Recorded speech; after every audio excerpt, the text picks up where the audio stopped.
Celebrating the greatest assembly of steamboats in modern times, Tall Stacks 92. Good afternoon and welcome to our coverage of Tall Stacks 92, one of the most spectacular events to hit Cincinnati in just about 4 years. They were here back in 1988 for another Tall Stacks back then, and it was a wonderful time.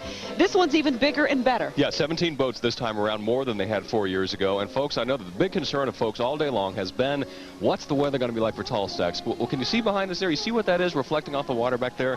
That is sunshine, ladies and gentlemen. It may be hard for you to believe, but that is really sunshine, and it's actually turned out to be a nice afternoon. We're looking at blue sky all up here, and the sun came out about 10 minutes ago to a huge ovation from the crowd here. That's right. And it's going to be fine. The rain has stopped. It certainly would appear. Nothing has been curtailed because of the weather. Everybody has a coat on, and it's very crowded here. The performances are going on, and the parade of boats is going to go on, so we're going full steam ahead. And you're getting a picture right now of just some of the most spectacular shots. I love these fireboats that come in with the water coming off the back of them and the sun reflecting now off of the river. This is such a beautiful city, and this just showcases it even more than you can imagine. Last night it was light up Cincinnati, as it will be through Tuesday night. And as you're driving over the bridge looking into Cincinnati, I live in northern Kentucky, and as I was coming over the bridge, it was just the most spectacular shot, and I've lived here over 10 years, and I haven't seen anything quite like it. It was pretty during the bicentennial, but yeah. I have to admit, I think it's either I'm getting older, it's getting prettier, one of the two. I think it might be that I might be getting older. Now you're just learning to appreciate things more. That might be it, taking time to smell the roses in my middle age, as they would say. Not quite yet, not quite yet. Well, that was just the beginning of the parade that's going to be coming here in the next few minutes, everybody. It really is going to be a spectacular sight. As I said before, the sun, Mother Nature seemed to come out on cue, so it's going to be a terrific time. Here for the next 2.5 hours, really, we're going to be here. We're going to be here for the next 2.5 hours, of course, showing you all the sights of Tall Stacks. We're going to give you an idea of what you can expect this weekend if you're planning on coming on down. If you decided to stay home and sit at home this afternoon, then you've got a perfect seat for what we're hoping to be a very spectacular show. The weather is definitely now cooperating. We were a little bit worried earlier today, as were the Tall Stacks people. The crowds were down this morning and this afternoon. They expected a few more people, but they have come out now, almost out of the woodwork. The sun's come out along with all the people. Right now we're going to, oh, look at this. This is the Delta Queen coming in. That's the Delta Queen. Look at that. Along with the Mississippi Queen, one of the flagships of the Tall Stacks event this year. Of course, probably of all the 17 boats here, the one with the greatest history with the city of Cincinnati. This has been its home port for many years, although it is based 1947. Yeah, but although it is actually based in New Orleans right now, so go figure on that one. But it's coming along. It's going to be a spectacular event as they come in. But right now we're going to head down. Like we said, there's entertainment going on all throughout the weekend. And right now our Betsy Ross is down. She's emceeing the actual event, the opening ceremonies that are going on right now down on the stage. Let's join Betsy and Randy Douglas. Come on out here. I'm really not an ex-riverboat captain. I'm a captain without a boat. My boat's down in New Orleans. We're making a movie with it down there. We couldn't bring it up. Next Tall Stacks, I'll be here with another big steamboat, a real one, like the Delta Queen and the Mississippi Queen, the Belle of Louisville. I worked out of Cincinnati for a long time, worked on the Delta Queen for 10 years. I worked on the Belle of Louisville for 14 years, and I've been on the Natchez for 17 now. And it is a real pleasure to come back up here, join you at your river. This is my river. I work on it, but it's your river too. And I think one of the main things we have to think about, all of us, is to keep our rivers clean. We drink it. Let's keep it clean, all right? Keep remembering that. It's my great pleasure to be able to just give a little information to you about these wonderful boats. You all are really, really fortunate. This is the grandest enclave of steamboats ever, and motorboats and whatever, ever put together in one place on the face of this earth. That's right. Never anything like this.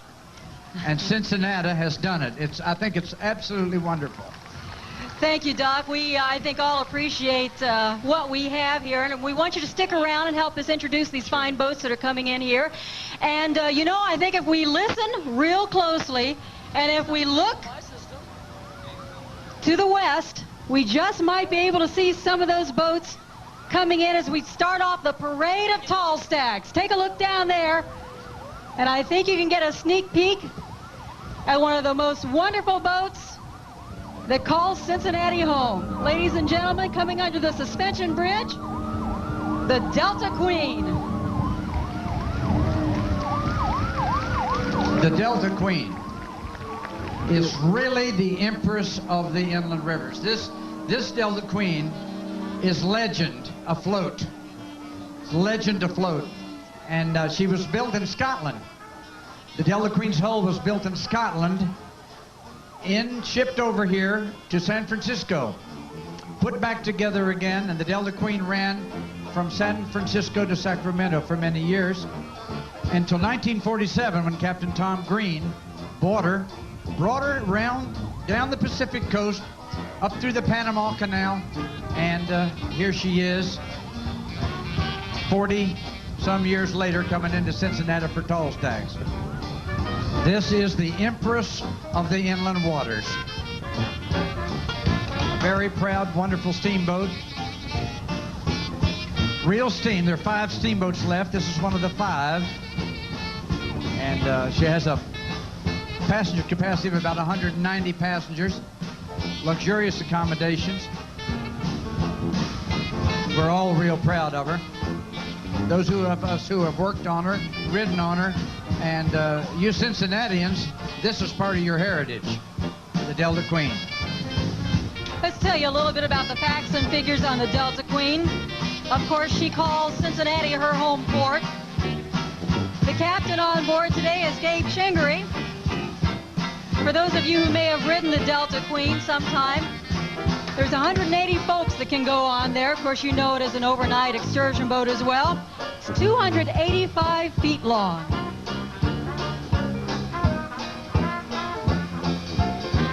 Delta Queen is just loaded up with Cincinnati parts. She has a Cincinnati-built Calliope, Cincinnati Searchlight, part of the cruise from Cincinnati, and she is part and parcel of this city. A California boat moved here and made her home in Cincinnati, owned by the famous Green family. Captain Tom Green, one of 2 sons of Captain Gordon Green, and this family heritage is what's made this boat so famous up and down the Mississippi rivers.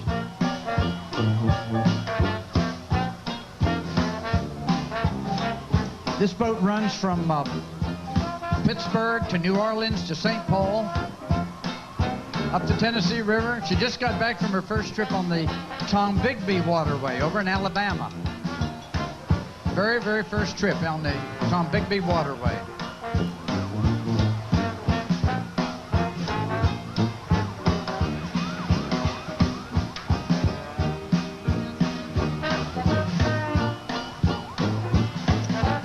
Of course, there's another boat around here that we sort of like to call ours, maybe an adopted daughter of the port of Cincinnati. Just coming up on the other side of the suspension bridge, you will find the maybe larger sister of the 2. This is the Mississippi Queen. You can just see her coming under the suspension bridge, just starting. The Mississippi Queen calls New Orleans her port. Captain on board today is Gerald Shoemaker. She can hold 436 on board, and she's 382 feet long. Mississippi Queen is the largest boat here. Not in passenger capacity, but in size. Delta Queen is limited to the number of stateroom accommodations that she has. The largest boat capacity-wise is the Belle of St. Louis. This is the largest boat lengthwise, the Mississippi Queen. With 7 sparkling white decks and a golden pipe Calliope, giant red paddle wheel ruffling the waters below, the Mississippi Queen holds court on the inland waterways as the largest overnight steamboat in America.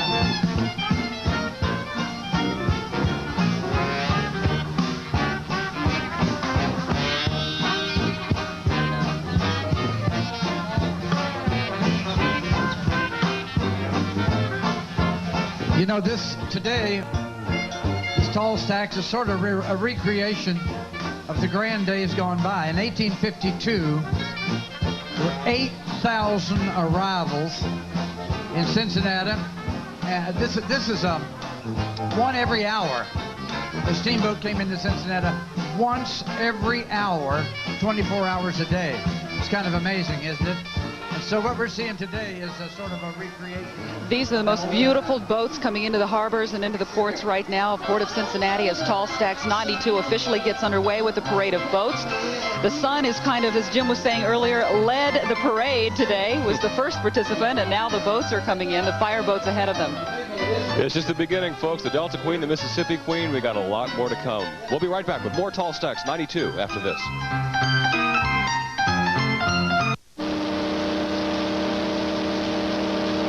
Tall Stacks 92 is brought to you by Choice Care, because nothing's more important than your health. Greater Cincinnati Oldsmobile dealers. Drive the power of it. Through 18th, and Cons is again proud to be a major sponsor of this mega event. Come and experience the non-stop adventure, excitement, and fun, and enjoy the official hot dog of Tall Stacks, Cons. In celebration of Tall Stacks 92, look for specials on your favorite Cons products at your local grocery store. Cons, fresh meat advantage.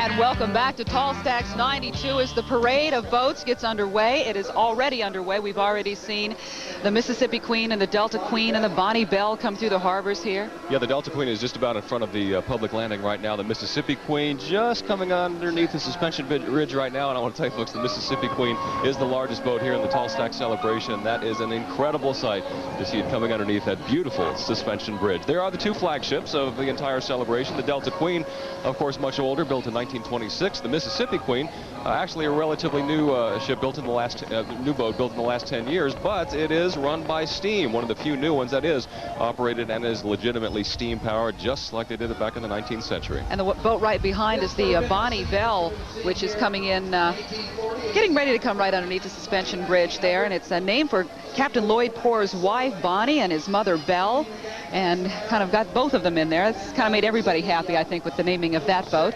That boat was built in 1969 at the Dubuque Boat and Boiler Company. Kind of a, you know, place where you expect a boat to be built, I suppose. We're going to right now, we've been talking a lot about the Cincinnati event and that it's a Cincinnati, well, it's not just Cincinnati. I mean, a lot of people, the first year we had Tall Stacks, it was pretty much on the Ohio side of the river. The Kentucky side of the river is gone full bore this year, both Newport and Covington. As a matter of fact, one of the most spectacular views of Tall Stacks is from the Kentucky side of the river. Right now, Marty Pieratt is standing by live in Newport. Marty? I tell you, that's the big difference between Tall Stacks in 88 and in 92. Kentucky is much more involved. Of course, this is the bicentennial for the state of Kentucky, 200 years old, and I tell you, it's a wonderful festivities over here too. Of course, the old Army barracks has been put up in Newport, where they had it for many years, and really, in many ways, the view from the Kentucky side is just fantastic with all these great riverboats coming up. That people have gathered here. Many people taking the taxi across to the Cincinnati side, but other people just showing up on the Kentucky side to watch it because you have the beautiful skyline of the city of Cincinnati there and all the old village of Cincinnati, so it is a beautiful place to watch it. We're going to step over and talk to somebody here. This is Jerry Sprandling. Jerry, you're from Newport, right? Yes. Step over here. Let's take a look at you. Now, what do you think of this so far? You're a native of Newport? And yes, sir. Reading history books is one thing, but this is living it. There's no doubt about it. Best experience of my life I've ever had. No kidding. Well, you said your mother had a chance to ride on one of the steamboats. She just got off the Delta Queen this morning. Yeah, she went out Madison and back, and best trip she's ever had in her life, she told me. Well, you know, those are some of the hottest tickets in town. Everybody's been trying to get on one of those. Took her 2 years to get them. Oh, 2 years, yep. I tell you. But it's a beautiful sight from here in Kentucky. Yes, it is. Yes, it is. Jerry, thanks a lot. Okay. Well, that's pretty much the opinion of all the folks around here. Just looks really nice seeing all those steamboats kind of coming out of history and turning around the bend into the port of Cincinnati. Reporting live from Newport, Marty Pieratt. All right, thanks a lot, Marty. Covington has a big event going on. Over in Newport as well, they have a Civil War reenactment. Saw some of that yesterday. Really beautiful. Gives you a lot of history of the... And not only is it a legitimate reenactment in the way it looks and in the and all that. Real ammunition. They're not actually killing each other, but they are staying there for 3 days. It's a 3-day-long enactment where they are actually bivouacking there. Right. They're sleeping there. They're doing it like they did during the 1860s when Newport was a major arsenal and training center for the Union forces here in the Cincinnati area. We've got the parade going on, as we said earlier. 17 boats taking part in this year's Tall Stacks. Right now you're looking at the West Virginia Belle. It is an absolutely beautiful boat. It's 4-deck paddle wheeler. It's one of the largest sightseeing dinner dance excursion boats on the Ohio. And it was built in 1988 by the Patty Shipbuilding Company of Pensacola, Florida. Can carry up to about 1,200 passengers, measures about 200 feet in length, and weighs just a mere 742 tons. Well, one of the more interesting aspects of this entire celebration, of course, is the variety of boats that we see here. They are all unique in their own way, and they all come from really different generations. As we mentioned before, we have one from 1914, the Belle of Louisville, the Delta Queen, which is from 1926. And of course, many of the boats, in fact, a majority of them actually were constructed in the last 10 to 15 years. In a way, there's really like a Norma, new age of riverboats right now, because so many of these river cities, like Louisville, like Cincinnati, like Minneapolis, entrepreneurs in those cities are realizing that they can make good money, run a good business, running excursions for daytime, nighttime parties, wedding receptions, celebrations, and this has really ushered in a new age of the riverboat.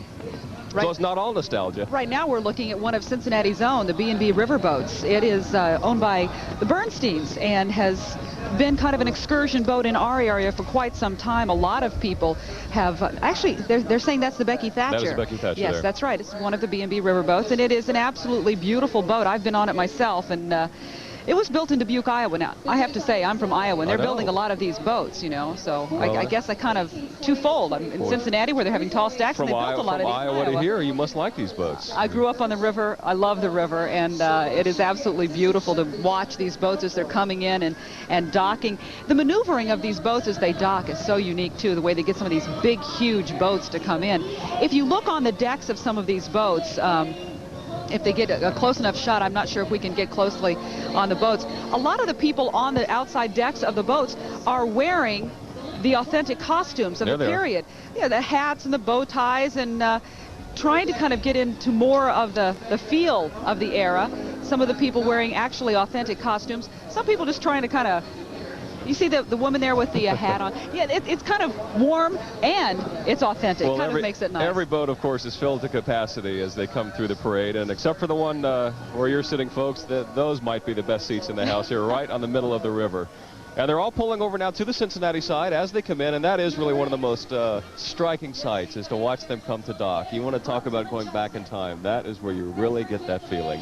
The Delta Queen still lurking off the riverbank just a little bit. The Mississippi Queen has already pulled in and has its gangplank down. I guess it has her gangplank down. I gotta do the feminine thing here. Boats are feminine in gender. I don't know why they're feminine in gender. I kind of like countries are feminine in gender. Well, who are we to question history like that anyway? That's true. I guess maybe because the captains always said that they were somewhat temperamental, and you know how that's been said over the years, but we don't buy it, do we, ladies? You said it, I didn't. We're going to be right back with more Tall Stacks 92 right after this.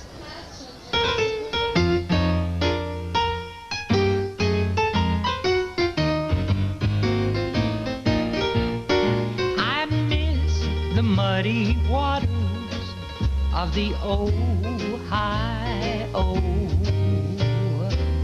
gentle waves are lapping at my shoes.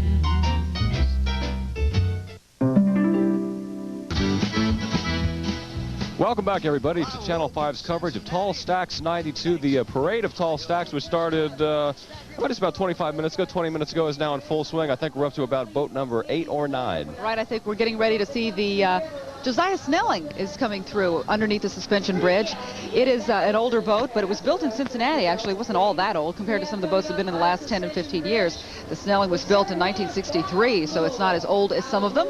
Built like in 1914, and we were talking about the weather, and it is absolutely just right beautiful. Right now, a big bunch of clouds got out of the way, and it's just the whole flavor of the day. If you were looking out the window earlier in the day, it made me think that the folks who have lived and breathed this for 4 years getting the celebration ready had to have been watching their lives flashing before their eyes. That's true. But just in the nick of time, the sun is back, everybody, and so is our Michael Collins. Where is Michael out there? Well, you know, we've kind of touted this as a family event, and he's exactly where he should be, at the Bicentennial Commons, the family area of Cincinnati, where they're doing a lot of reenactment and a little bit of Tom Sawyer-ism going on there. Michael? Oh, Norma, you stole my thunder. I couldn't believe it. I had no idea that this group of people would be at Sawyer Point. I don't think it was originally named for Tom Sawyer, but there is a Tom Sawyer Village here over in the area where the playground where the kids go here at Bicentennial Commons.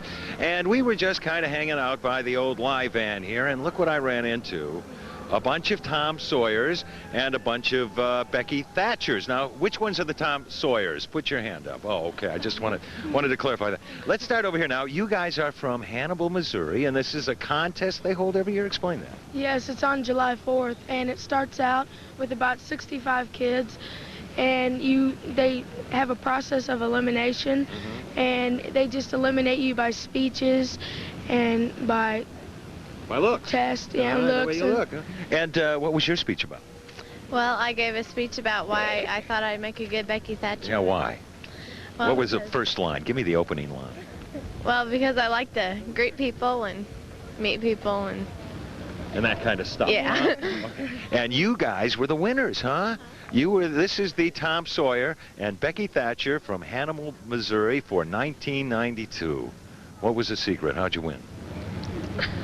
You don't know, huh? How about you? I have no idea. You don't know what it was, huh? Yeah. So, and you guys are here for the weekend, and there's 10 of you, 10 couples, right? No, 5 couples. 5 couples, 10 people? 5 Toms and 5 Beckys. Okay, so what are you going to do now? You're going to go down to the old fishing hole and catch some catfish? Hopefully. And you're going to make a gingham dress? Is that it? Okay.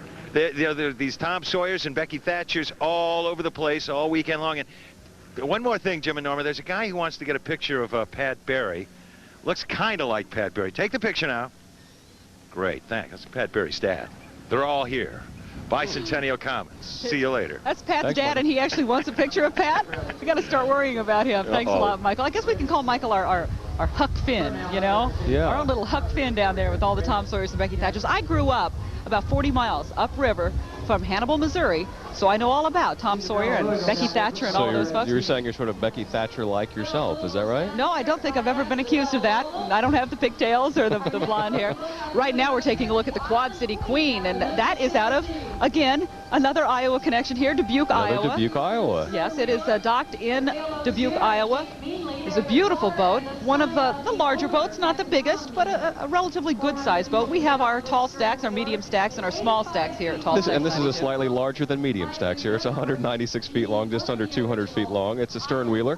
Has a big capacity of folks on board, 799. It was built in 1984 in Pensacola, Florida. And like Norma said, it's in Dubuque, Iowa. None of these boats, by the way, in case you're wondering, even the ones along the Mississippi River are gambling boats. Of course, gambling was legalized along parts of the Mississippi in the last couple of years.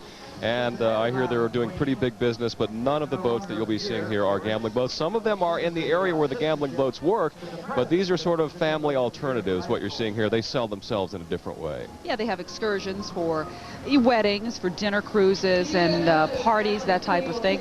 Similar to the Star of Cincinnati here in Cincinnati. Right. That just started operations, and we had the opportunity to go on the boat yesterday. It's lovely. We saw all the boats docked, and it is absolutely beautiful out here, and I tell you, if you get a chance, you need to come on down. This is the Southern Belle coming in the parade of tall stacks, which began about 4 o'clock with all the fire boats coming in. Beautiful. The Southern Belle is a representative from the point farthest south, I believe, is from Chattanooga, Tennessee, and also it runs excursions along the Tennessee River through Chattanooga. This has a capacity of 400 people. The captain is Frank Hobbs. This was built also relatively recently in 1985 in Chattanooga, Tennessee, and that's where it stayed. It's in the steamboat Gothic tradition. Features special adaptations for the Tennessee River, which is a little bit narrower and a little bit more rugged than the Ohio or the Mississippi. Built in 1914. That's an old boat. Well, not this one here. This was built in 1985. Oh, that's right. Yeah, the Belle of Louisville. Belle of Louisville, built in 1914. Is the one we're going to be seeing here in just a couple minutes, and that's the oldest one in the whole bunch. The Belle of Louisville and the Delta Queen usually have their little bitty race right around the time of the Kentucky Derby, and I think we're going to be seeing a little bit of a race. Is it tomorrow or Sunday? Sunday at 4 o'clock, I believe. We're having a race between the Belle of Louisville and the Delta Queen. I think we usually kind of root for the Delta Queen here in Cincinnati. Well, got to be for the home team. Kind of goes without saying, doesn't it? There's the Belle of Louisville right now, and it is. It is the oldest boat in the entire Tall Stack celebration, built way back in 1914. And Norma, that's really quite a statement, because actually steamboats, if you're wondering, folks, why you aren't seeing steamboats from the 19th century or the 1860s or 1870s, it was hard for a steamboat to have a long career. There were a lot of fires. There were ice flows could form and destroy the boats. And to tell you the truth, in the 19th century, the average lifespan of a steamboat was just 3 years. So for one to last from 1914 is quite a feat. You know, when we came down here, there weren't a lot of people. We got down here a little after 2:30. People have started to come in as the sun came out. The people are coming out. Lots of folks looking on as the parade of the tall stacks comes through. And if you can take a look at the serpentine wall, people just stacked up on the serpentine wall looking at all these beautiful boats coming into the harbor of Cincinnati.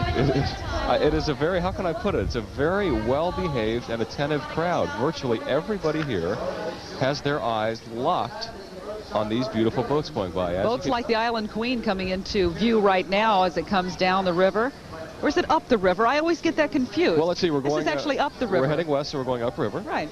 I'll get this right, you know. I'm not exactly got my captain's license yet, and everybody down here is happy about that. They're heading east, so they're going upriver. That's what I meant. That's right. Well, I head upriver pretty much right. The Island Queen, and it is one of the smaller boats, but it was actually built in Memphis, Tennessee back in 1984, and it is really a beautiful boat. It's a triple-deck stern-wheeler, and she began her life in the backyard of Tom Mealy, who designed and built the riverboats on the Memphis Queen line.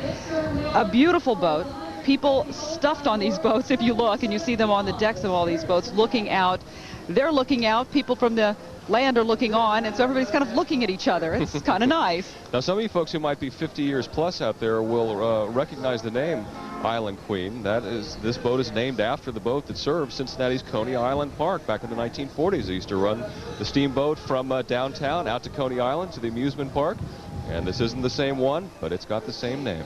We will be back with more Tall Stacks 92, the Parade of Boats, in just a minute.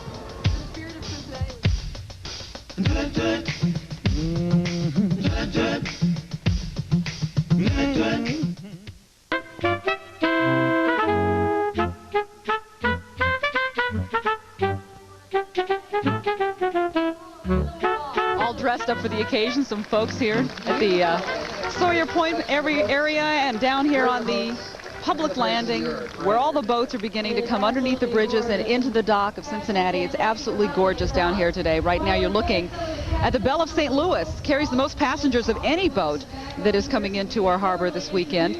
Very large boat, as we said earlier. It's not quite the biggest boat in terms of size, but it can certainly pack them on, as they say. Carries the most passengers. It is also worth mentioning that the Belle of St. Louis is the newest boat. I'm talking brand spanking new. This boat was commissioned in April of 1991, so it is barely a year and a half old. It was built in Louisiana, and of course its port is St. Louis, and it's huge.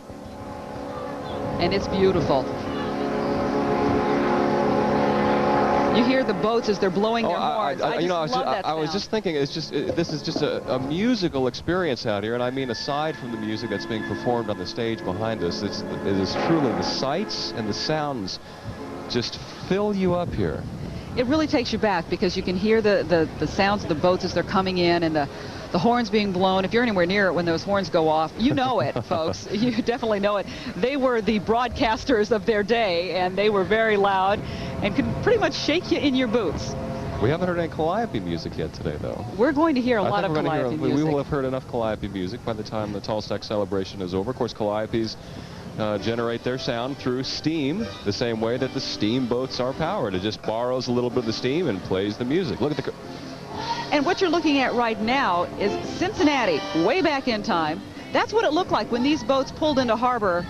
Boats like these pulled into harbor. That one was just built this year, so it didn't pull into the harbor and it looked like this. But boats like them. Boats like them when they pulled into harbor. That's what Cincinnati looked like. And if you look at what Cincinnati looks like in comparison today, quite a bit different.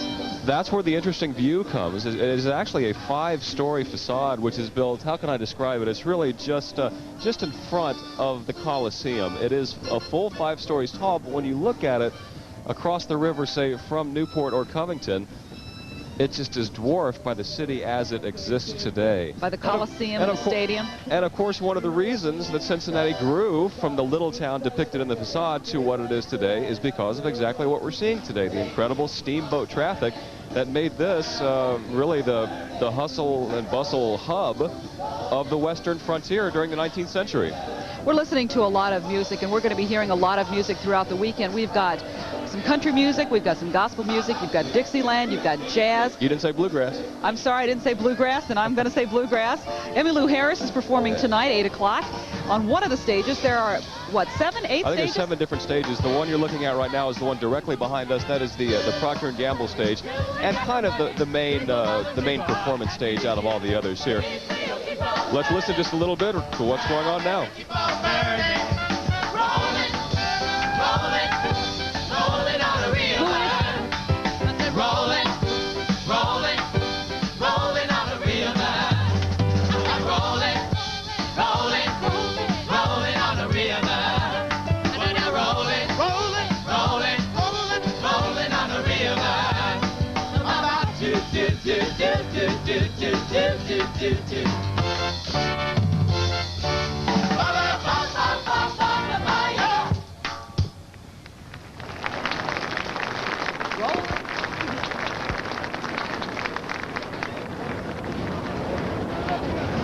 Rolling on the river. I think we have a lot of boats out there rolling on the river. Kind of a spirited version of the... You almost said it. I bet that song, Old Man River, I bet we'll hear them a few times over the course of the weekend. Can you hum a few bars for us? That's okay. That's okay. I was giving it some thought there. I want to make a correction. That was not the Procter & Gamble stage. That's the public landing stage. Procter & Gamble is a sponsor of that stage, as they're sponsoring apparently a lot of things going on. And the Procter & Gamble stage, of course, being down at Sawyer Point, yes, where the Tom Sawyer area is, where you can get a little bit of a reenactment of back in the old days where somebody would ask you to help whitewash a fence, you know? Old Huck Finn and Tom Sawyer. We're going to be back with more Tall Stacks 92 right after this.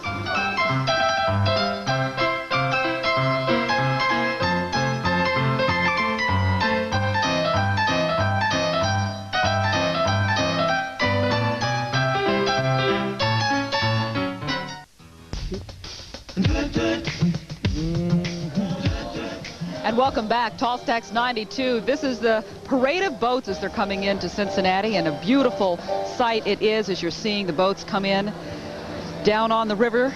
Kind of a beautiful time to be doing this. It's kind of a fall crisp day now. It's kind of lousy this morning, but it kind of perked up. Lousy is a nice way to put it, the way it was this morning, and I'm sure a lot of people who are making their plans to come here were more than a little bit worried about what it was going to be like. Their worries were unfounded. It is an absolutely gorgeous afternoon. The sun is out. And you're looking actually from the Cincinnati side now across the Newport and Riverside Drive. Yeah, that's Riverside Drive right there. You saw the St. Louis bell as it was coming through. But yeah, on Riverside Drive, they're actually offering tours of some of the historic homes over there.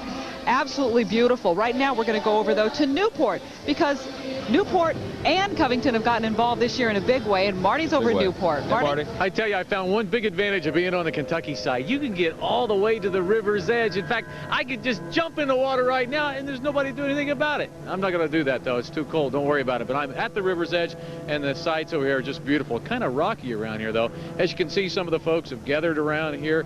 They've got the box seats, too. I should say standing room only. Maybe we could talk to some of these people along the rocks here. I noticed this couple over here. What brings you folks out? Why did you choose the rocks to watch this? It's very impressive because you can see the tows and boats coming down the river. You like this? Why not the Cincinnati side? Well, they're all tied up over there now. There's nothing over there to see. I mean, your view's blocked by the boats being tied up. Well, they're pretty smart people over here like me to choose the Kentucky side, and you can get all the way to the water. I tell you, this side out here just reminds you of a time when it was a common sight to see all these boats along the river.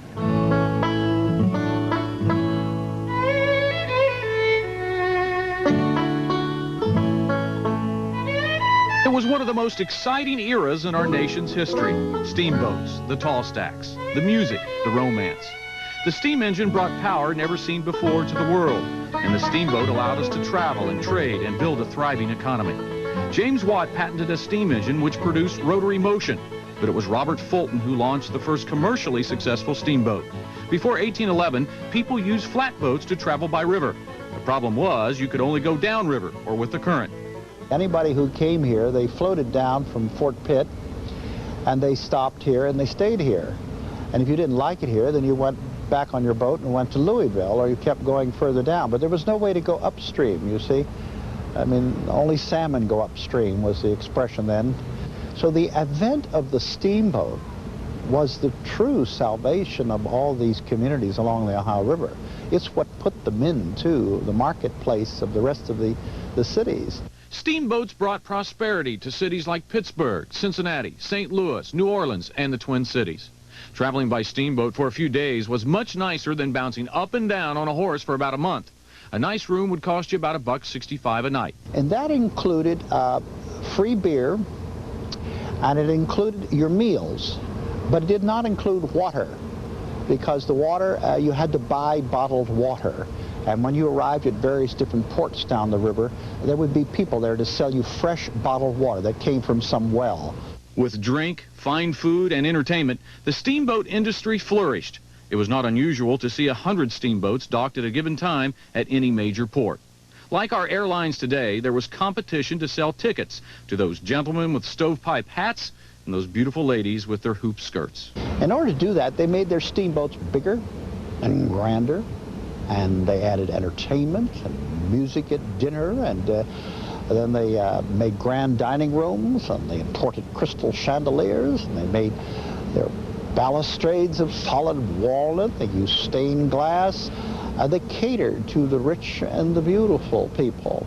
Almost as quickly as they floated into our culture, they vanished. The war between the North and South made travel nearly impossible because steamboats were sitting ducks. By the end of the war, travel had changed. Steamboats gave way to steam locomotives as settlers moved west. If we'd had a river from St. Louis to Los Angeles, maybe the whole world might have been different.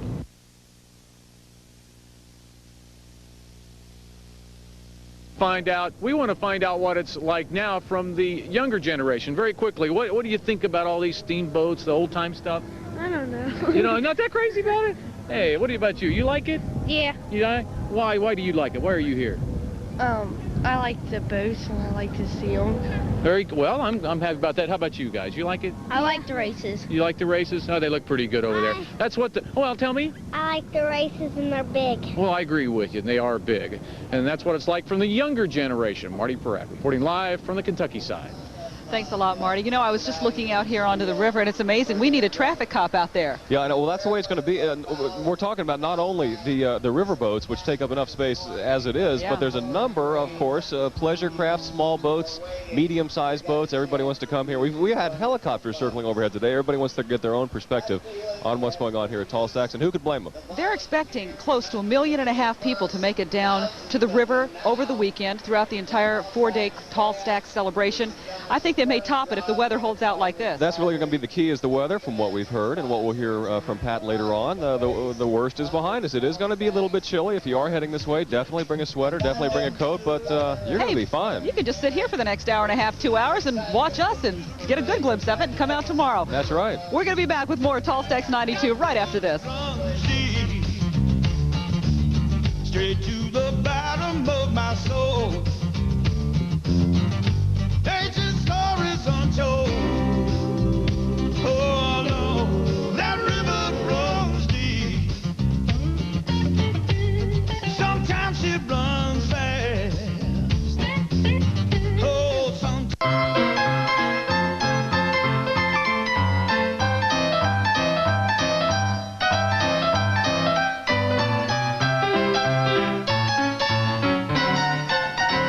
Welcome back to Tall Stacks 92. You're looking upriver from the suspension bridge. You saw the Mississippi Queen and a lot of boats docked in. That was one of 17 boats we've got out here. The Delta Queen's still turning around out here somewhere, trying to get back and get docked. I think that's about the best view we've seen yet. It is. Of the boats lined up along the river shore, just the way it used to look, of course, so many years ago. And I don't know if that many people were along the shore so many years ago, but there sure are a lot of now. I've noticed the way it works now, Norma. Everybody sat here very patiently in their one spot as they watched the parade of boats coming in.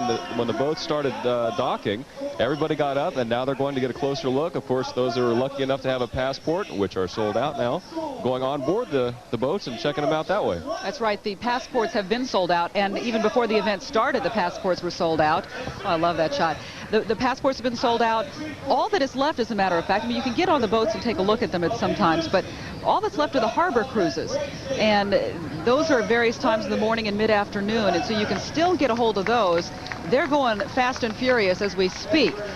Beautiful shots along the river today. The weather certainly has cooperated. As you said, I don't think there was quite this many people back in the days of the steamboats, but I don't think there could have been. There's more enjoying them this year than there was back then, I think. It is packed right now, but as we look around here, and we have a pretty good vantage point to see how things are shaping up crowd-wise on the Cincinnati side. People are moving pretty freely. There's a lot of booths with food and drink. I noticed that we're having shots of people with cameras you're seeing there. As you can imagine. I want the film concession. I was going to say, as you can imagine, this is a feast for the photographic eye here, whether it be still cameras or video cameras. We're seeing a lot of both. I think there's going to be a lot of activity at the film development businesses in Cincinnati after this week. Not to mention, can you imagine the beautiful shots that are come out through the evening hours? Light Up Cincinnati is going on, so head on to the Kentucky side of the river. Take a couple of shots. Those will definitely be worth saving because the boats are lit up at night. Cincinnati is going to be lit up all the way through Sunday.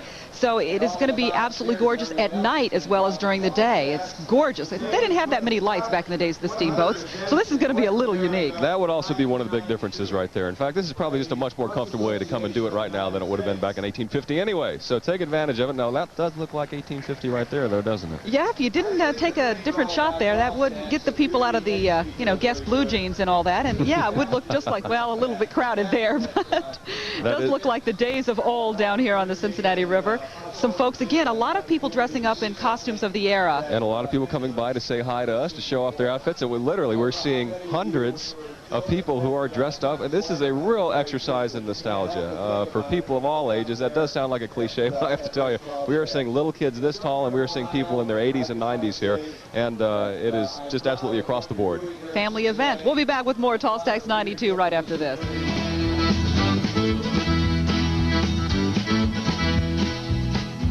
Well, I woke in Cincinnati on the banks of the Ohio. So I watched that river flow and wondered which way would I go. Take me far away to another town, to another day. I've got the feeling that my welcome here is done. Take me far away. We're back, everybody, to Channel 5's coverage of Tall Stacks 92 as you look at Cincinnati from the Kentucky side, of course. What a magnificent sight that is. Norma, right down on the stage right now, I guess we got what you call the stars of the event here. Right, the men and women that pilot all these boats, the captains. Let's join the stage as they introduce all the captains of all these 17 vessels. The captain of the Delta Queen is Gabriel Shenguri.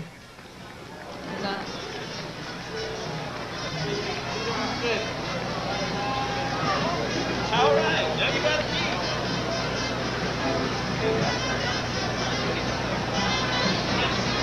Yeah, they're not quite here yet, so Gabe Shenguri will be getting his awards here in a little bit. You can turn your attention down there, right at the base of the public landing. You can see the folks from the Delta Queen coming off in fine style there. Making quite an entrance.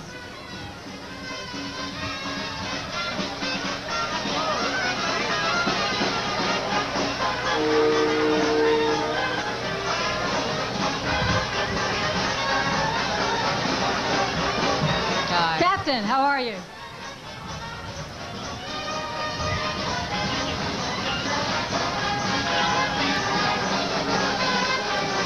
This is the captain of the Delta Queen, Gabriel Shenguri.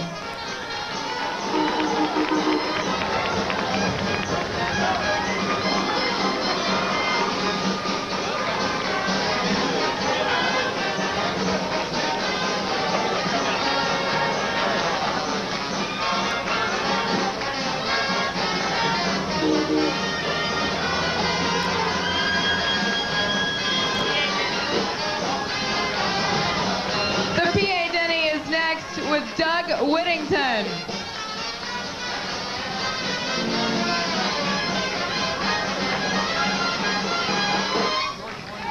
All right. I think the people from the Delta Queen know how to party, don't they? I think so. They're having a great time. All right. The captain of the Becky Thatcher, Tony Harrison, is with us as well.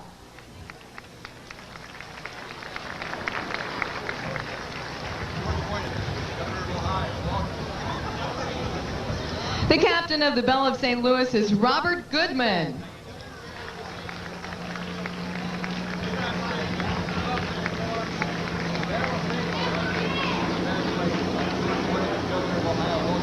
What they're doing right now is introducing all the captains of the boats so people can kind of know who is piloting these beautiful boats. Yeah.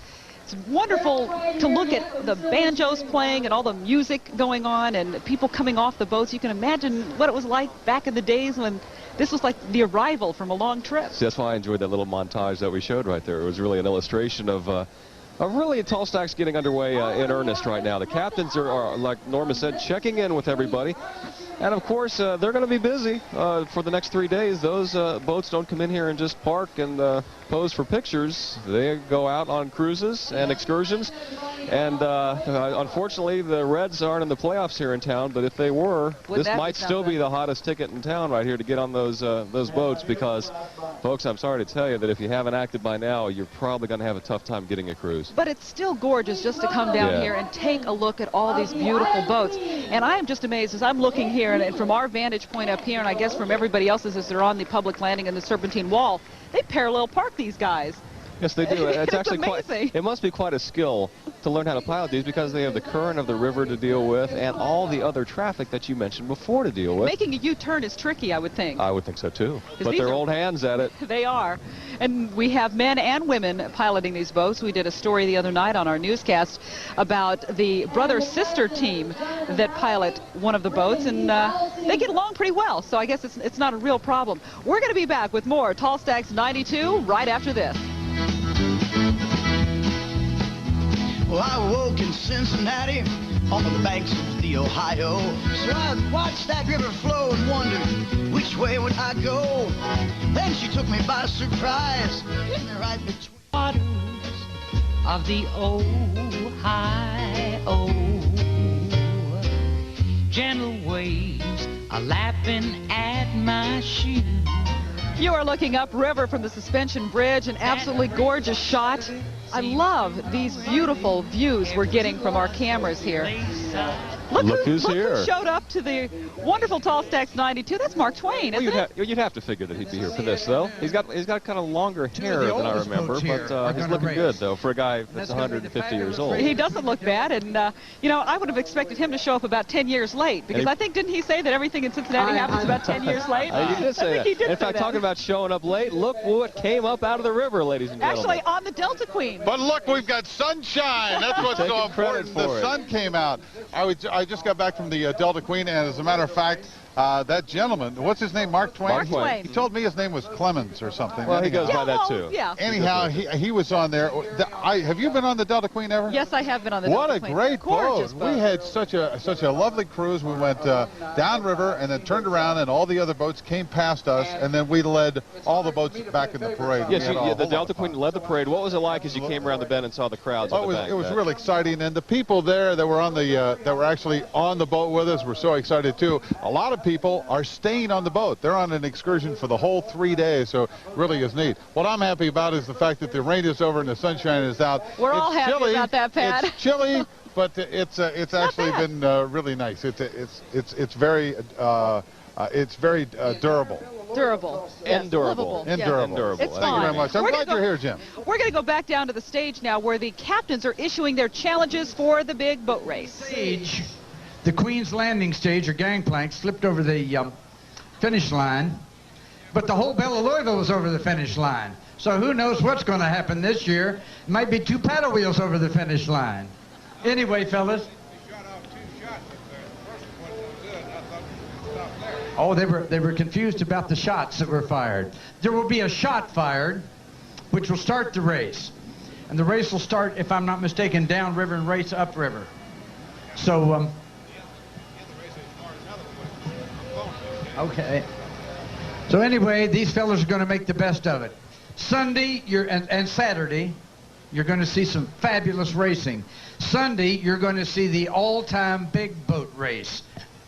2 great big steamboats, and the Bella St. Louis, the Bella and the Mississippi Queen, the Delta Queen, and the Bella Louisville, which are the legendary boats on the Mississippi River and the Ohio River. And go for it, fellas. That's all I've got to say. Make the best of it. All right. Thank you very much, Captain Hawley. And once again, thanks to the fantastic captains of our Tall Stacks boats for this year. Thank you, gentlemen and ladies, very much. We appreciate it. Again, as Captain Hawley said, it is going to be a fantastic weekend for the Tall Stacks. So many events going on. We're going to have music. We're going to have the races here. We're going to have all kinds of fashion shows. It is going to be just a fantastic weekend around here. And it Randy. certainly looks like the weather's going to cooperate. We see some sunshine today, so thank you all for coming here today. Yeah, if nothing else, we ought to give the sunshine a round of applause for finally showing up for right. this, huh? Yes. And after the storms we had last night and today, I think we all appreciate seeing a little bit of sunshine. Now, we're not quite done up here yet. I know that Dixieland band from the Delta Queen wants to get going, but we've got a little bit more music that we're going to present for you today as well. We've got, once again, we want to bring back the youngsters from the School from Creative and Performing Arts. Once again, they're going to perform Big River.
That's the School for Creative and Performing Arts, and they've been performing all afternoon here.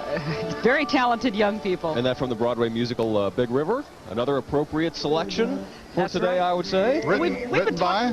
Roger Miller. Oh, very good. You did live in Nashville for a while. I did live in Nashville. That's one of the things I picked up there. We have to say a very nice thank you to you. You picked it perfectly, and it's going to be a nice weekend. So far, we've done pretty good. The rain, of course, this morning, and it came down around lunchtime, and it was still drizzling, but the sun has come out. It is chilly, though, and it's been windy, too. That's going to be the case tonight. You know, there's a problem with the possibility of getting some frost tonight. We could have a hard freeze, so there is that that frost advisory, freeze warning actually out for tonight. We'll get down to around 32.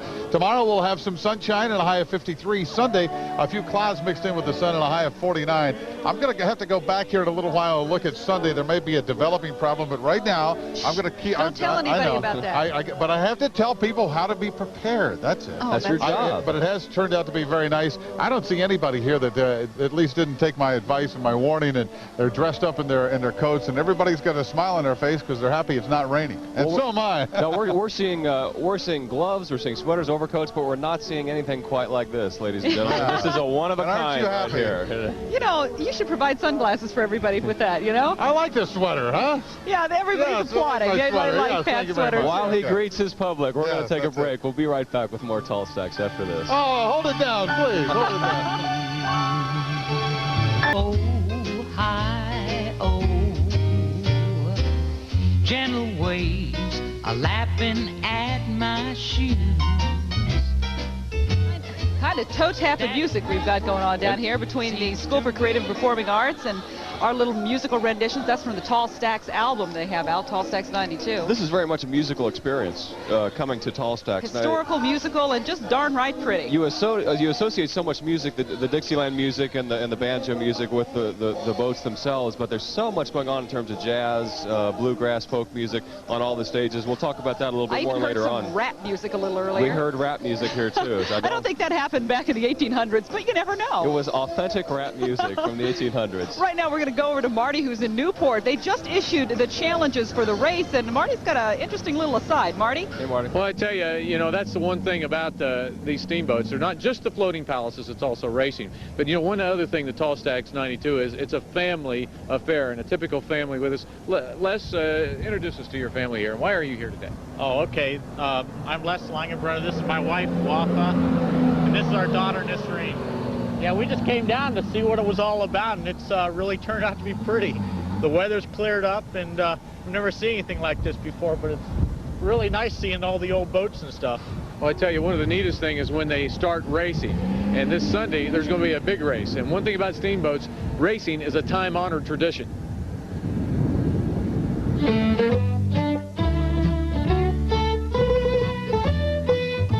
Back in the golden days of steamboats, this was the greatest spectacle in racing.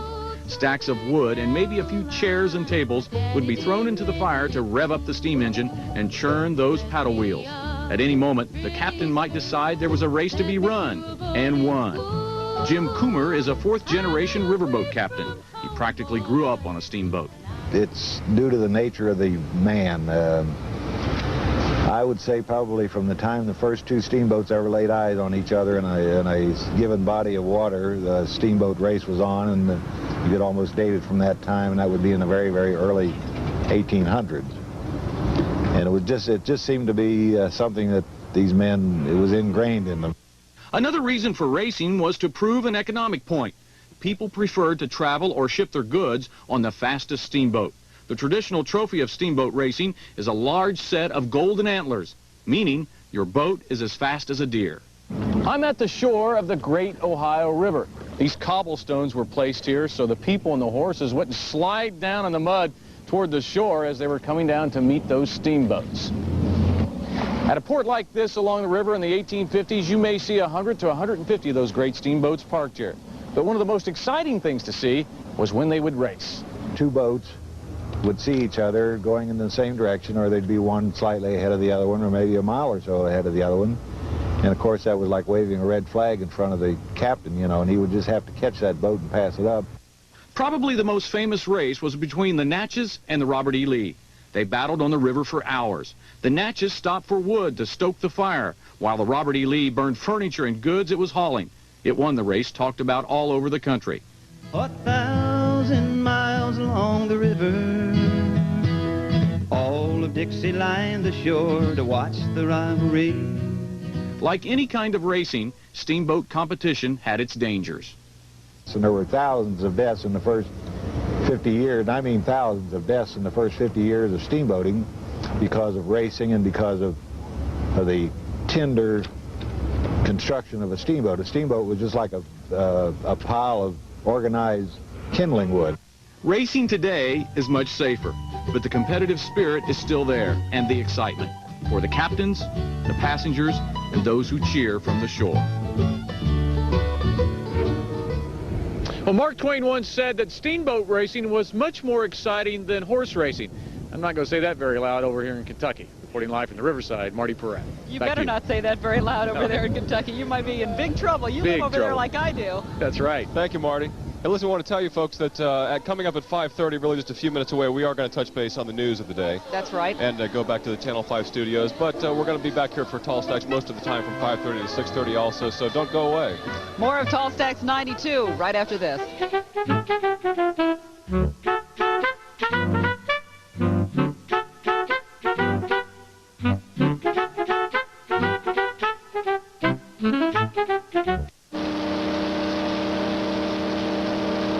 Tall Stacks 92 is brought to you by Choice Care, because nothing's more important. You can relive all the excitement. Mississippi Queen is actually the largest in length. Right now we're going to go over to Courtis Fuller. He's down on the Riverside, I think, by the Becky Thatcher. Is that right, Courtis? That is correct, Jim. How are you this evening? Great.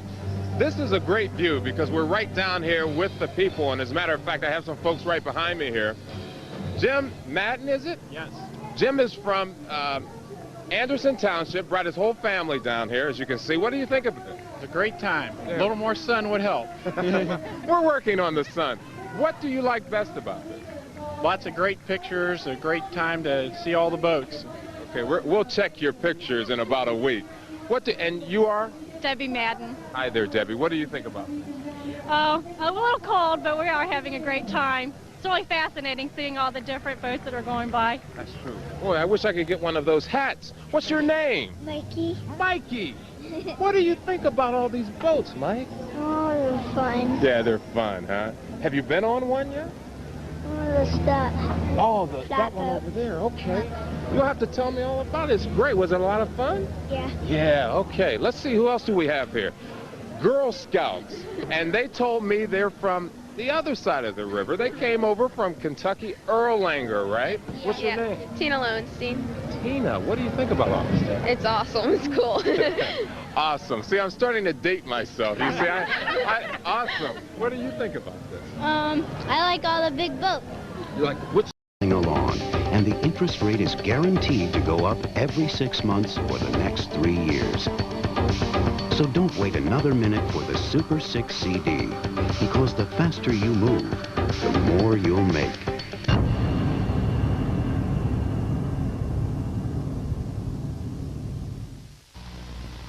WLWT Channel 5, Cincinnati's 24-hour news channel. This is News 5 with Jerry Springer, Norma Rashid, Pat Barry's weather, and Greg Hoard with sports. Now, live from Crosley Square, this is News 5.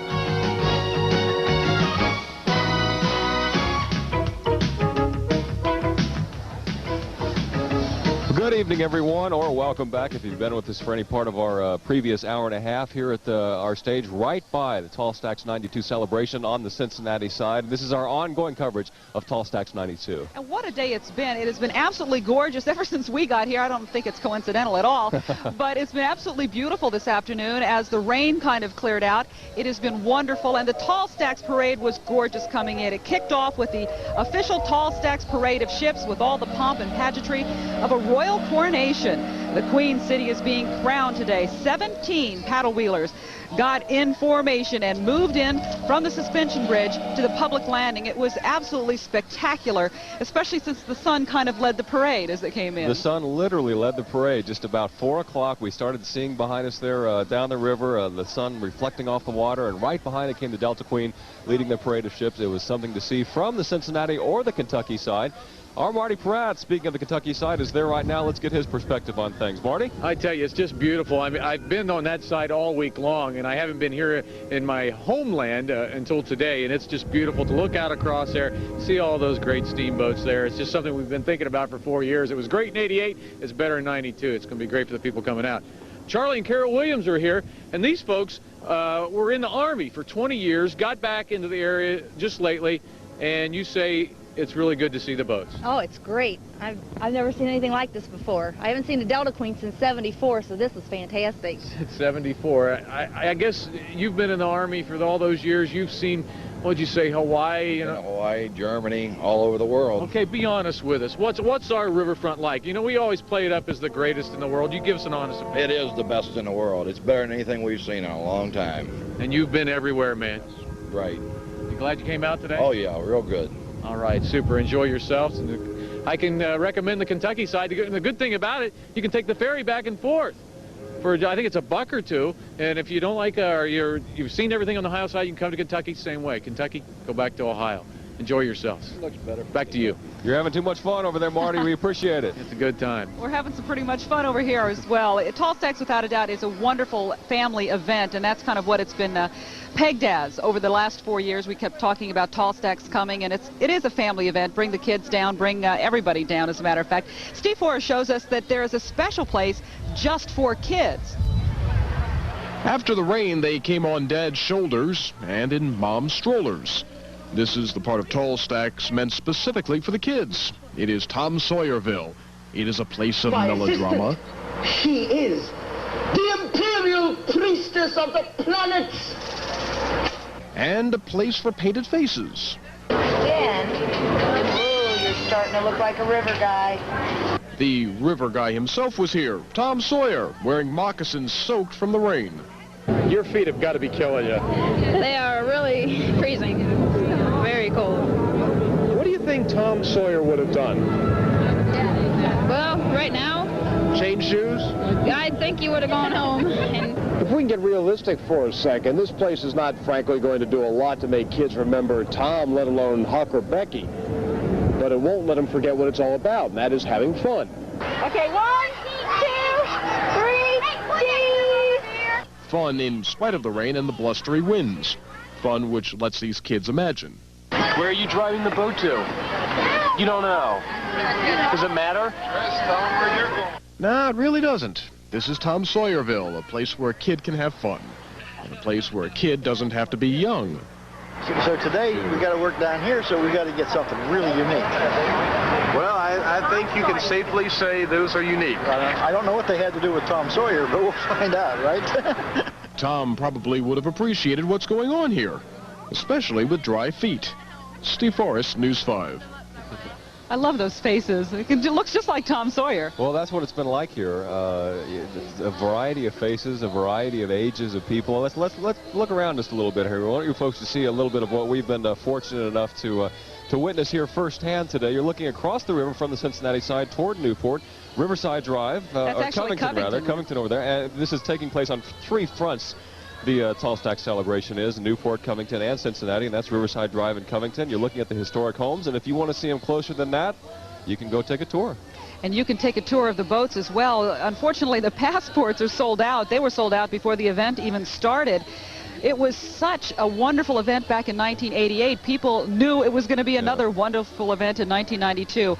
You're looking from the suspension bridge at all the beautiful boats as they are parallel parked, which I find, you know, I have enough trouble parallel parking my car, let alone one of these huge boats as they come in. 17 boats taking part in Tall Stacks 92, making it an even bigger and better event than it was in 1988 for Cincinnati's bicentennial. Well, now they're taking a look at the Becky Thatcher, was just a few moments ago pulled away from the public landing, which with, I think, its first load of passengers on its first cruise. As we've mentioned several times here, the Tall Stacks boats don't come and just park and sit there like museum pieces. They go on cruises. They go out in the river many times a day, and that has already started. They have been here an hour and a half, and they're already packing them full of people and taking them out on the river. We're expecting something to the tune of 1.5 million people down on the riverfront throughout the weekend to enjoy Tall Stacks 92 and take a look at the boats and go on the cruises, dinner cruises, breakfast cruises, lunch cruises, anything you want to do. It's down here, and there are a number of craft areas and food booths, so you don't go hungry while you're down here. Beautiful area. Lots of folks walking around in period costumes from the 1800s, early 1900s, getting into the feel of Tall Stacks 92, getting back to nostalgia. And if you're just getting home right now and looking at the weather conditions right there, if you've been trapped inside the office all day long, you may be surprised. The sun is out, just pure unadulterated sunshine and blue skies above us. It is breezy, and we're going to have a little bit more on the weather later on, but if you are thinking of heading this way, I would say anytime between now and Sunday, get the coats out. Yeah, she's got a nice little coat on, one of those old-fashioned capes. They have, what you're looking behind the people right there, that's the facade area. That is an area, as you're seeing right there, built from 1862 during the Civil War era. That's what Cincinnati looked like. It doesn't look like that today. You can see just a little bit of the real dwarf. Cincinnati right above it right there, but it really is, it's a fascinating recreation, and for all you photographers, just one of many, many opportunities to bring your camera out here, your still camera or your video camera, and have a great time. And we have banjo players, we have bluegrass music. Right now we have John Hartford on stage doing a little fiddling, I think. John Hartford is a wonderful musician, fiddle player, banjo player, of course the man who wrote Gentle on My Mind. He's a licensed riverboat pilot himself and lives in a house in Nashville overlooking the Cumberland River. So he is very comfortable fiddling beside the river like he is right now.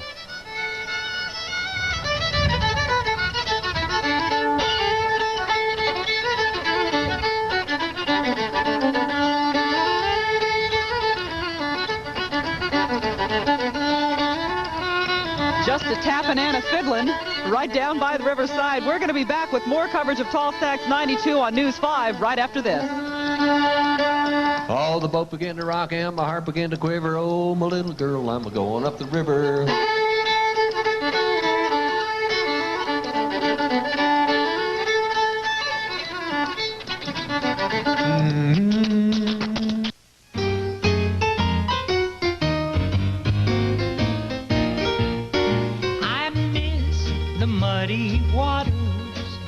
Of the Ohio.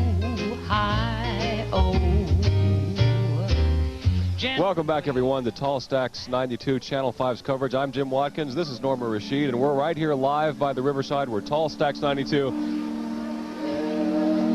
As you can is hear, really picking up steam. It is very much picking up steam, and it's an absolutely beautiful day. This evening turned out to be absolutely gorgeous. Fantastic. Despite the rain we had earlier today, you can see the authentic steam coming from the whistle there. From the Delta Queen, that is. That is the Delta Queen, and that is the Delta Queen whistle. And there's the captain giving it an old toot, as they say, I think. There is a lot more on deck from down here by the riverside, but let's check back with Eileen down at Crosley Square, where the top story of the day is news with the Reds. Eileen? That's right, Norma. In the news today, the Cincinnati Reds have made a move to fill a vacancy in their front office. The Reds have named Jim Bowden as their new general manager. He replaces Bob Quinn, who was fired by the team. Bowden has been the director of player development for the Reds. Greg will have more in sports in just a few minutes. Round two is now over in the verbal fight for the White House. All three presidential candidates faced off last night in the second of three scheduled debates. The single moderator debate was unusual because all of the questions were asked by an audience of undecided voters. For the most part, the debate was very civilized, but all three candidates managed to get a few jabs in before the debate ended. Would you like to let them know what you thought? The dollar's gone through the floor. Now, whose fault is that?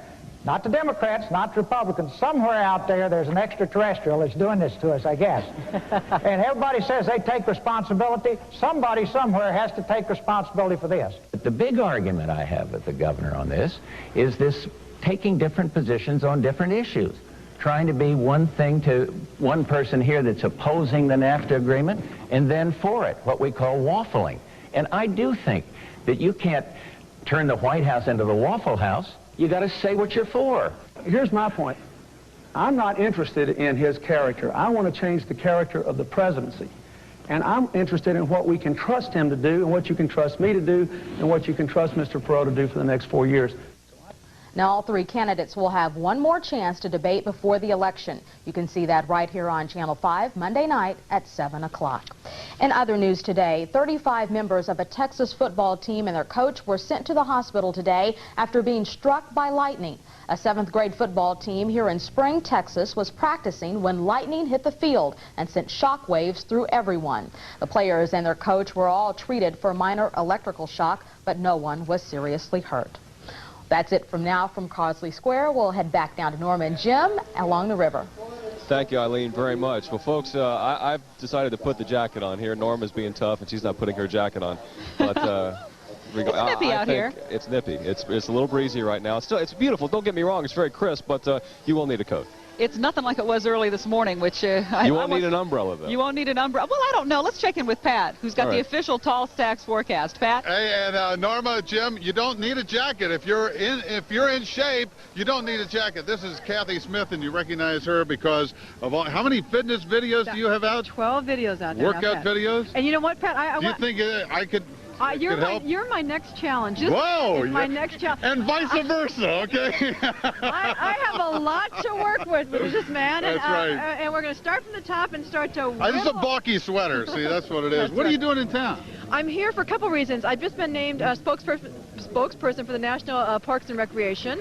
Okay. And also, Cincinnati has just received the first Fitness City Award ever given. And I gave it last night because of your great parks in the city. Well, we do have some wonderful parks, thanks to Wayne Bain and everybody. Yeah, and it's wonderful. What do you think of all this tall stack thing? This is amazing. Well, first of all, I'm a Wisconsin girl. I used to live in St. Louis, so I am familiar with the riverboats. Used to go when I was in the class of '69. When I used to go on the riverboats, and they used to have parties down there on the Belle of St. Louis and all. Sure. Yeah. So I'm familiar with them, but it's quite remarkable, though. Well, listen, we're really glad to see you. The California prunes. Okay, you know what? We had a walk this morning. You were supposed to be out there. Yeah, I didn't make it. In the rain. You told me though there wasn't going to rain this morning. No, I did. I specifically said it would rain. What I said was it's not going to rain the rest of the weekend. As a matter of fact, I have to do the weather right now, but don't leave me. Please don't leave me. Here's what we look like. Satellite picture will show you the clear skies finally over the Cincinnati area. The fact is that it's cleared out. High pressure is going to move in. It's going to be wonderful. It's going to be just terrific. The problem is it's going to be pretty chilly today. Let me show you exactly what's going on. High pressure comes in, it pushes away all the clouds, and because of that, we're going to have a very chilly night tonight. The blanket of the clouds leaving us gives the sunshine now, but a cold night. There is a freeze warning for tonight for the entire tri-state, so if you have some delicate things, delicate plants outside, you want to make sure that you bring them in. Here's our forecast for tonight. It is going to be a crystal clear night, and it is going to be chilly, and like I mentioned, a freeze warning. We're going to be down to around 32 degrees. Tomorrow, the good news is we're going to have tons and tons and tons and tons of sunshine. We're looking for a high tomorrow at 53. If you dress sensibly, have a coat on, and don't come down here in just your California Prunes t-shirt. You should be just fine. Unless you can keep moving. You got to keep moving. That's the key. So we're going to go do a little workout. I'm going to start to get in shape and do all that, and we'll see. And Norma, Jim, we'll see you maybe never, okay? Thanks, Pat. Thank you. Pat, let me warn her. Tell her to come up here and let me talk to her, okay? Yes, by all means. Why should she be warned about anything about me? Huh? No. If she's trying to get you in shape, that'd be great. Hey, I need it. Yeah, I don't know. Right. You're not bad. You're not in bad shape. I think that'd be great if she came up here. Oh, now you guys, we're going to take a break and let you guys cool off, and we'll be back in just a minute from Tall Stacks 92.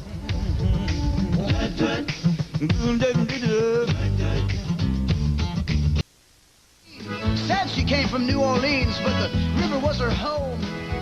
She had this need to roam. Welcome back, everyone. We're still here by the river, as are you right now, taking a look at that. That's a Josiah Snelling. That Josiah Snelling, I knew that. You knew that because it says right there on the side that Josiah Snelling. You know, they recently spent just $100,000 to fix that boat up and make it look even spiffier for Tall Stacks 92. Speaking of spiffy, we have Greg Hoard. Lots going on in the world of sports today. Well, and something we've been talking about for the past few days. Yeah, not really a surprise. Not really a surprise at all. Marge has been talking about this man for quite some time, and the Reds stepped into a new era today. A youthful one at that. As expected, Reds president Marge Schott announced Jim Bowden as her new general manager of the Reds. Now, speculation that Bowden would be Schott's new man began weeks before Bob Quinn was fired. Last Thursday, it became official today when Schott introduced her former director of player development at a press conference this afternoon at the stadium. Now, Bowden is 31 years old, and he becomes the youngest general manager in baseball. Mrs. Schott says he will handle all baseball operations. It was a childhood dream to be the youngest general manager in Major League Baseball, and my dream was to win a world championship when I was at that age. We have accomplished the first part today, but the most important part is to come. And we will do everything in our power to get to that second part and bring this team back to a World Series like we're in 1990. I don't know if I'd want somebody, a young person that's had no experience, but I think all of you have heard the experience Jim has had, and he's been trained under some very good people, and he's a pretty sharp cookie. She likes him a lot. She's liked him for quite some time. Now, the first order of business is going to be choosing a manager. And among the candidates, Tony Perez, Ron Oster, and Dave Miley. Those might be the top three. Joining me at the stadium, Len Matuszek, to talk about this selection. Lenny, your initial impression? Well, Greg, Jim Bowden to me seems like a man who's very self-confident, very self-assured.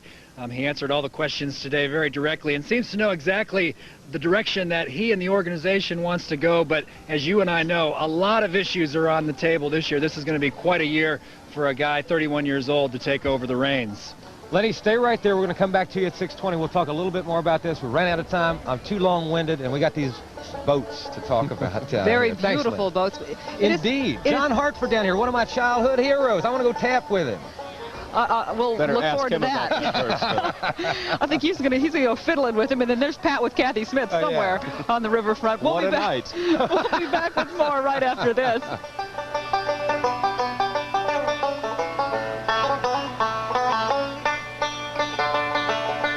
We loved each other then, Lorena, far more than we ever dared to tell.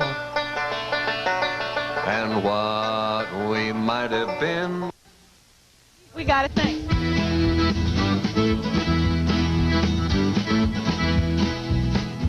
Well, I woke in Cincinnati on the banks of the Ohio. The sights and sounds of Tall Stacks 92 takes us back to the time when riverboats ruled the rivers here. Yeah, it's a big part of what this is all about. Part of that riverboat era, of course, included the Civil War, a time when our nation was divided. Michael Collins joins us now with a story about the Civil War right here in the Tri-State. That's right. You know, one of the rather unique displays involved in the Tall Stack celebration this year is the Civil War encampment that is set up in northern Kentucky, and it is really an authentic look back at our ancestors and how they lived during that turbulent time in our nation's history.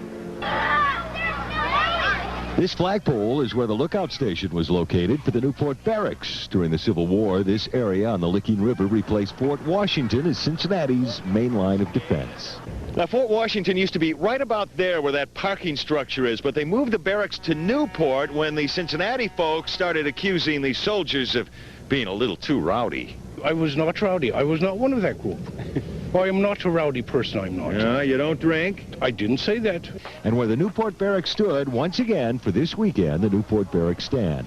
Close to 20 people spent the night here last night, and by Sunday, when camp's torn down, there will be close to 100 here, including ancestors of Civil War veterans who can share family letters from that time in the 1860s. Part of the letter says, do you ever hear from Frank? Stephen and Chat are in Hooker's division on the Potomac at Bud's Ferry, and they are both in good health. He's sealing up that vent. It stops any air from getting back towards any fire that might actually be there. These folks are from the Midwest Civil War Artillery Association, and they'll be a part of the Newport Barracks all weekend long, living life the way it was over 100 years ago. One thing they didn't have over 100 years ago was the kind of food that they have at this celebration. You know, Norma, you and I have been here about the same amount of time, 10 years. We've been to a lot of festivals. Jim was born and raised here, so he's been to a lot of festivals. The food this time is phenomenal. What are you eating here? Snickers pie. How is it? Wonderful. Yeah, okay, we've got the traditional, what do you call this? Funnel cake. A funnel cake. How is it? Great. Look at this. Chocolate-covered cream puff. They've got like honey glazed corn on the cob. They got food here I have never seen at a festival before. So when you guys get off, I'll meet you over at one of these booths. He's all right? torturing us. I know, we've been up here for 2 hours. We could use, Michael, come on over. Right. Bring that stuff with you. She was talking about funnel cakes on the drive over here. Those things, they're great. I love those things. Our Tall Stacks 92 celebration will continue in just a moment. Yeah, we'll tell you when we come back what you need to know about passports here at Tall Stack. Also parking, the easiest ways to make it downtown to the riverfront this weekend for all the Tall Stacks fun.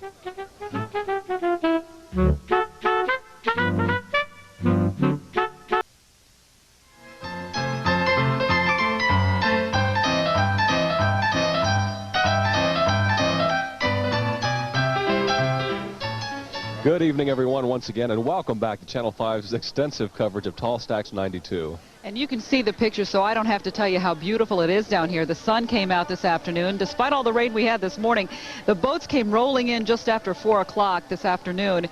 the sun kind of leading the pack as they came in. You're looking at the beautiful, spectacular parade of boats. It started out early this afternoon with the parade of tall stacks. The 17 boats all involved rolling into the public landing, all in their beautiful glory. This is an event like no other. For the people here, it's nothing like they've ever experienced. Unless, of course, they showed up back in 1988 to see the first tall stacks celebration. But you know what? I think this one's even bigger and better than it was back in 1988, and I should know that because I sat in this exact spot back in 1988. I'm going to have to take your word for it because I wasn't here. Trust me. But I certainly do know that a lot of people are here on the riverfront, have been since the sun came out this afternoon, and a lot of them are with Courtis Fuller right now. Courtis? This is true. I don't know why they're with me, but no, they're down here having a good time, and I've had so much fun the past couple of hours. What's behind me is, well, that's Dave, you're seeing right there, but this is the Living Waters. It's a flatbed replica of what we would see coming along the Ohio River back in the 1800s and the 1700s. As a matter of fact, we're going to get a little bit closer. First of all, let me talk to, this is Dave of Hyde Park. What is this that you have here, this gun? Well, this would be called a 50 caliber Hawken rifle. And this would be your best friend in mountains back in the late 1700s, early 1800s. Aha. Now, you're going to shoot that off for us in a moment, but tell us a little bit about the Living Waters. Well, the Living Waters is a replica of a 1700s flatboat, which you would see in this area.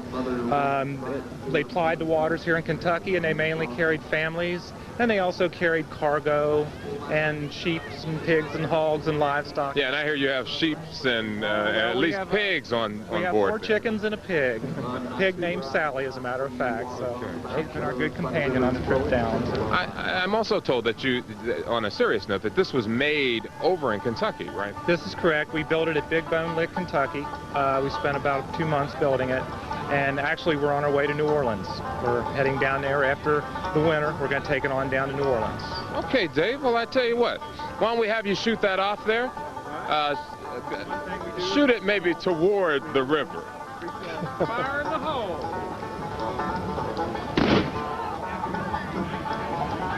All right, Jim and Norma, now that I can't hear anymore, I guess we will send it back to you. This is, if you get a chance, when you come down here over the weekend, to all the folks who will be coming down here, be sure to come on board here. It's very, very interesting, and you will definitely enjoy it. You might even get Dave to shoot his gun off for you. Back to you. All right, Courtis, we'll do that. He's actually right down there below us, below the stage at the base of the I'm glad he just public didn't aim landing. in this direction. That could have been pretty dangerous. That was a remarkable echo. You heard it from shore to shore here. Let me just set you up a little bit. You are looking at us across the river, looking at the Kentucky side, and most of the activity and the largest crowds are here on the Ohio side, but by no means all the activity. There is an absolutely spectacular view from the Kentucky side of the river, and our Marty's no dummy. That's where Marty Pieratt is standing by live right now in Newport. Marty? That's right, and in fact, I've just run into a mountain man. Herb Sams is here, a real mountain man. I asked him if he's part of that Civil War encampment they have over in Newport. He said, no, I'm not part of that. Those are all Yankees over there. So, Herb, you are a scout. Or of that era. What would a scout or a mountain man do? You're talking maybe 200 years ago, right? Yeah, they usually go out ahead of the party and scout and look around, look for Indians, and then come back and report to the commander, and then they go in and do whatever they have to do. Like many people here on this side and on both sides, they dress up in the costumes of that era, and it seems like the kids come up to you, mom and dad, they want pictures and just interested in what you're depicting, right? Yes, yeah, that's part of it. Well, I tell you, you seem to really like the steamboat era. What's your feelings on what you're seeing out here today? Oh, I love it. I think the steamboats are great. We were over here all day yesterday, me and my wife, and we just really loved them. I mean, they're beautiful. You know? And it really was a beautiful time, and it's going to be a beautiful weekend. We're glad to bring it to you. Reporting live from this side, Marty Pieratt. Back to you. I hope you weren't in the way of that gun that was fired off there. Marty, you all right? Nah, I got a flesh wound. Okay, thanks a lot, Marty. I'll be all right. We got some practical information here. Okay. Practical stuff here. News you can use right here if you're coming to Tall Stacks. If you are planning on coming down this weekend, this will really help you out. You don't have to drive all the way downtown. In fact, we really don't suggest that you do. Why should you? Here's an easier way. Use the shuttle buses, folks. They're landing and taking off from all over Cincinnati. Here are the locations: the Western Hills Plaza, the GE plant in Evendale, the Central Park Office Complex, Eastgate Mall, Cherry Grove Plaza, Northern Kentucky University, and Turfway Park. So those are pretty well spaced out throughout the area. Use them. The buses cost you $1.50 each way. They run continuously until 11 o'clock tonight, and then this weekend from 11 in the morning until 11:30 at night. And there are also shuttles that are running from 9 in the morning until 1 in the morning this weekend from Coney Island and from the Museum Center. The shuttles are free, but it will cost you to park at those locations. So it's pretty darn economical, and I tell you, if you don't have to hassle with it, don't. That's right, and if you're hoping to get passports that allow you to actually board the Tall Stacks boats, I'm afraid you're out of luck. They're all sold out. As a matter of fact, I saw some people here with signs, "I will buy passports." So they don't have any of those available, but we're told that earlier today that there are a limited number of tickets remaining for the harbor cruises on Sunday night aboard the Spirit of Cincinnati. And for tickets there, you can check in the ticket booths down here at the river. It is absolutely gorgeous. You're looking at the Delta Queen. It is beautiful. It is gorgeous. Delta Queen, kind of a hometown favorite here in Cincinnati. I think it really is. If there's any sort of real spiritual connection of any of these boats to the city of Cincinnati, it would be the one that you're looking at right now. And as we were telling you a little while ago, the boats take off on cruises and excursions throughout the day. I think this is the first one the Delta Queen has left on since we got here. Yes, it is. And the sun is setting, and I can't think of any people luckier right now than the folks on that boat. It is wonderful to look at from this direction, too. I think we're kind of lucky. We get to see it all from this vantage point. As a matter of fact, the Delta Queen will be racing on Sunday, the Delta Queen and the Belle of Louisville, kind of a traditional grudge match between Cincinnati and the Delta Queen and the Belle of Louisville. It's always one that we always anticipate for the Kentucky Derby. You don't have to wait till next May. We're going to have it on Sunday. I think also what we're going to have here in just a little while, Norma, is a sunset that's going to bring some brilliant colors over the boats and over the river, and it just keeps getting better. And as time goes on, we'll be back with more Tall Stacks 92 right after this.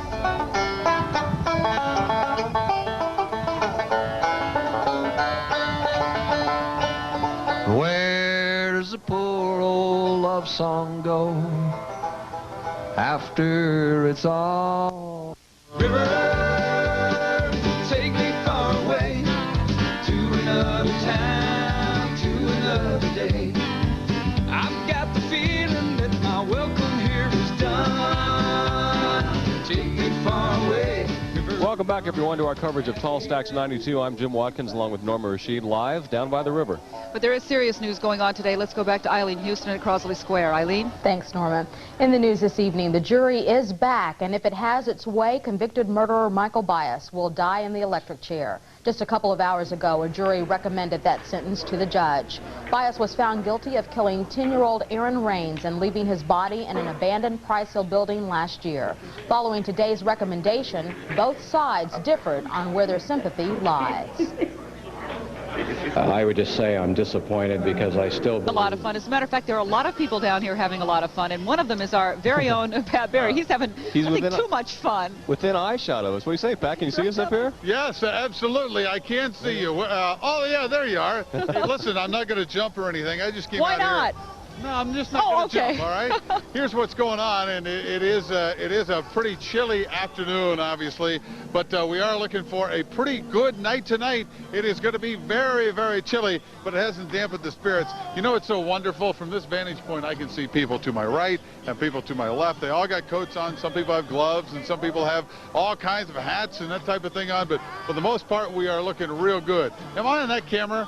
I can't tell which camera. I am on that one. Thank you very much. It doesn't have a red light, so I don't know where to look. Here's the deal. I think we're going to get very cold tonight, but we are going to be clear, and what makes us real cold tonight is also going to give us a beautiful day tomorrow. Here is exactly what we look like. We've got 51 degrees right now. Winds out of the northwest at 15 miles an hour and a clear sky. You see all the clear skies all across the tri-state. That is the good news, and the even better news is the fact that clear skies will bring us the sunshine for tomorrow. Everything on the weather map, it's high pressure that dominates our weather, and it's going to be moving in, pushing away that cold front well to the east. Now, here's what I think is going to happen for tomorrow. tomorrow. We'll have a ton of sunshine. We are looking for a really nice, pretty day, but it is going to be chilly. We're talking about 53 for the high.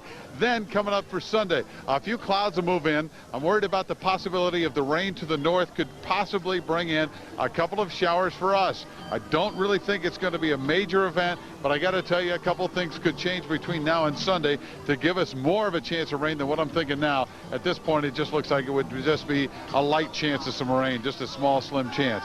Here's what we look like. We'll read it out for you. For tonight, we are looking for clear skies. There is a freeze advisory tonight. We'll drop down to 32, and we actually could drop down to 30 in outlying areas. Some places, especially the low-lying valley areas, could drop down into the 20s. Could be a hard freeze for some people tonight. Tomorrow, mostly sunny skies. We're looking for a high at 53. It really looks like it's going to be a beautiful looking but nippy Sunday. Here's the 5-day forecast, and you can see, the Saturday, you can see the Saturday and the Sunday forecast, and we're going to warm up for next week for just a little while. So it looks like we are going to get much better, but we are going to have the sunshine for tomorrow.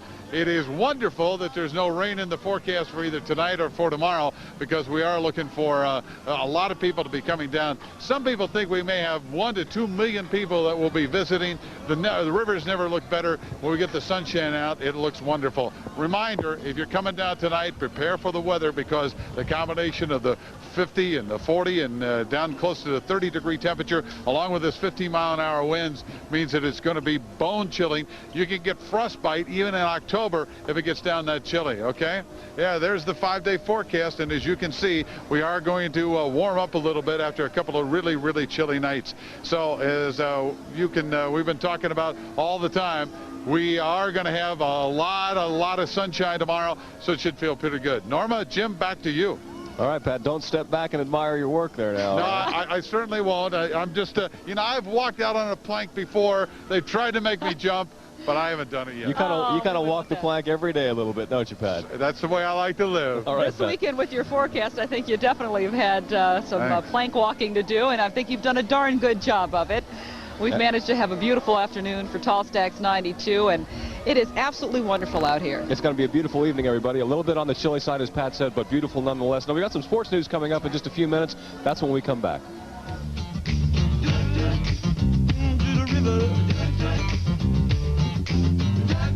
That river runs deep,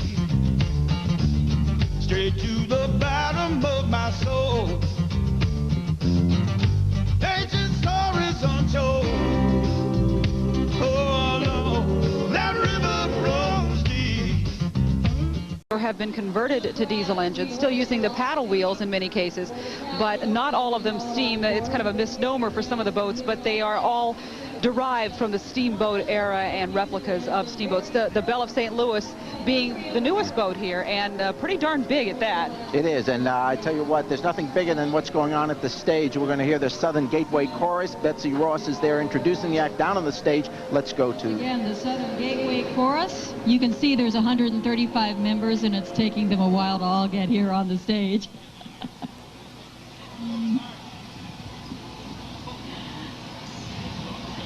But remember, they're world champions, so they can take their time. They've earned it, I think.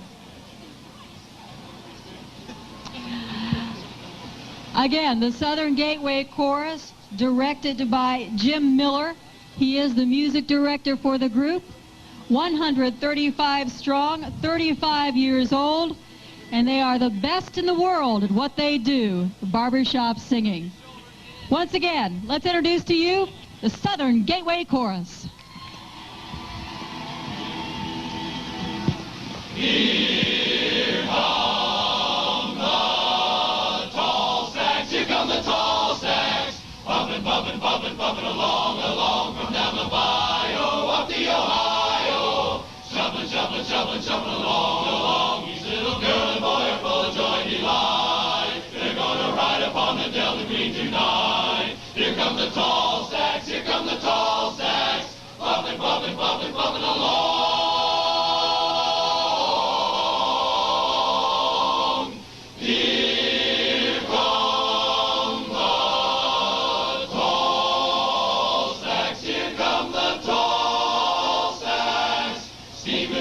Steaming, see those tall stacks gleaming, pop, pop, pop, pop, pop, pop, popping along.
What beautiful music, the Southern Gateway Chorus, and just it brings tears to your eyes. It's gorgeous. For the past 4 days, we've been listening to music like this. We've been listening to blues, jazz, zydeco, bluegrass, banjos, and calliopes. Whatever you want in music, you got it right here at the riverfront. I heard rap. I'm not sure it was tall stack rap, but I did hear some rap music down here. No, they were giving us a rap, is what they were. That was what it was. Yeah. You know, there have been 8 stages, and we've had stars from throughout the country. We've had some local stars as well. And here's just a sample of what we heard this past weekend.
Love the music. We have been listening to so much of our heritage and some of our future. That we've heard some of the kids down there from the School for Creative and Performing Arts. You heard right there in the middle singing Muddy Waters. They were phenomenal. They sang a lot of the selections from Big River on the opening ceremonies. Beautiful stuff. And of course,